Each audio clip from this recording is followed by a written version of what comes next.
pag-asa, si Bagyong Julian nga ay patuloy ang paghina at isa na lamang itong tropical storm category. Huli nga itong namataan ng pag-asa sa layong 250 kilometers north-northwest ng Itbayat, Batanes o nasa vicinity ng Pintong County, Taiwan.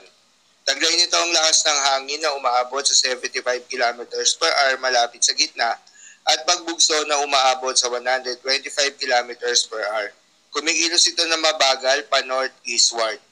Ayon nga sa latest update ng pag-asa, lalo pang humina at isa na lamang tropical storm ang Bagyong Julian matapos itong maglandfall kahapon araw ng Huwebes sa southwestern Taiwan. Sa ngayon nga ay patuloy nitong binabaybay ang kalupaan ng Taiwan. Inaasahan nitong ihina sa susunod na 12 oras at maging isa na lamang low pressure area ngayong araw. Wala na din itong direktang epekto at wala na ding nakataas na tropical cyclone wind signal sa anumang bahagi ng ating bansa, kaya naman asahan ng unti-unting pagganda ng panahon. Para naman sa magiging lagay ng panahon ngayong araw ng Biyernes, dahil na lamang sa epekto nitong trough or extension nitong si Bagyong Julian, asahan sa Batanes, Babuyan Islands, Ilocos Region, Apayao, Abra, Kalinga at Mainland Cagayan ang maulap na kalangitan na may kalat-kalat na mga pagulan at thunderstorms. Posible pa rin ang mga pagbaha o pagguho ng lupa dahil sa katamtaman hanggang sa kung minsan ay malakas na pagulan.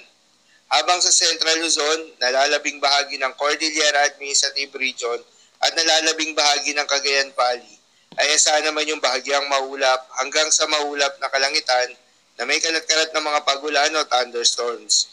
Dulot naman yan ng mga localized thunderstorms. Posible rin ang mga pagbaha o pagguho ng lupa during severe thunderstorms.